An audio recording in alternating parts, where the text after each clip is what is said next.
Your thoughts on the Packers' decision to hire Jeff Hafley as defensive coordinator? Listen, full disclosure, I'm playing catch up like everybody else. I think they had one player on the defensive side drafted in the last 4 years. And of course, that's our own Isaiah McDuffie. It was fun diving into it, and it's a bit of a projection, kind of spinning that forward, because 4 years at Boston College, 1 year at Ohio State, very different kind of makeups of those rosters.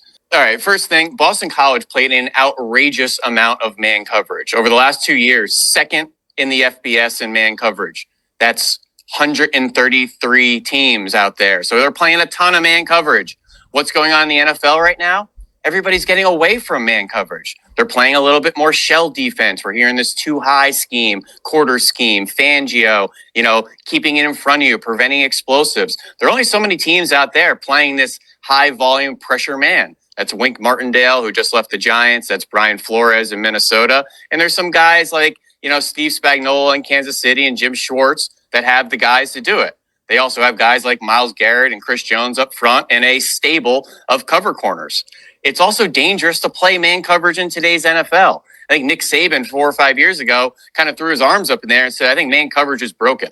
I don't really know what to do in man coverage. We're getting rubbed all over the place. The RPO game is just running away from our corners with the run threat. So all this high volume man coverage, it has some cons too, and it is risky. So while the Packers have been preventing explosives and keeping it in front of you and playing a little safer, a little bit looser, it had the results that reflected that. There weren't as many explosives. You weren't beat over the top as much. So this pressure man scheme, it could come with more high variant defensive results. If you get those quarterbacks that know where to go against cover zero, they're typically having opportunities to beat man coverage for a big play. So do the Packers have the personnel to play that way? That remains to be seen, as you had said. I think, Jair is a corner that should be able to survive in any scheme. We're still kind of waiting for what type of player Eric Stokes will be. But it's also an exciting time in that you could start developing that personnel to fit whatever scheme you want to play. So as much as he has been adaptable to his personnel, you want to get the right Jimmies and Joes to fit those X's and O's too. So man coverage, cover zero, cover one, particularly in the red zone and third down, and a lot of creative 6-man pressure concepts, which come with kind of hand in hand with that cover zero, because you're sending obviously 6 rushers, but a much more aggressive approach than we had seen with Joe Barry. So it's going to look different. It's going to feel different.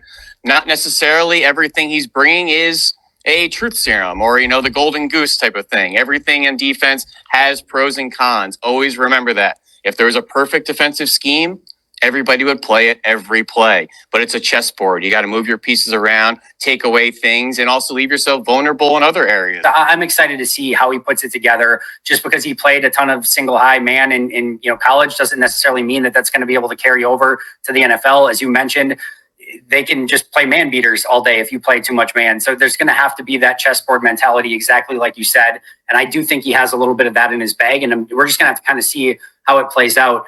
It's an exciting time out there, but just always remembering there's no perfect defensive scheme. It's what you want to live and die by. So I think Packers fans and community, judging the reactions of my thread and over the last, several seasons, they're ready for a little bit more high variant defense, a little bit more aggressive attacking style, which could come with some burns on the back end. But I think that's the way the Packers fans and the defensive approach kind of wants to play it moving forward. I will raise my hand, Ben. I'm ready to get beat over the top. Sign me up for a couple of deep balls over the top. I'm ready for it. I'm excited. And Andy, all that stuff's cyclical. During the Capers years of getting beat over the top and the coverage confusions, all you wanted was just play safe, play deep, play loose, play vanilla. Now we got a little too vanilla. Now it's like, all right, let's dial this thing up. Where's Buddy Ryan? Cover zero, all out blitz. Let's do it. So these kind of tones are very cyclical, as defenses should be, because there's no perfect defense. So it's always going to kind of ebb and flow based on how you're getting beat and the feel of it.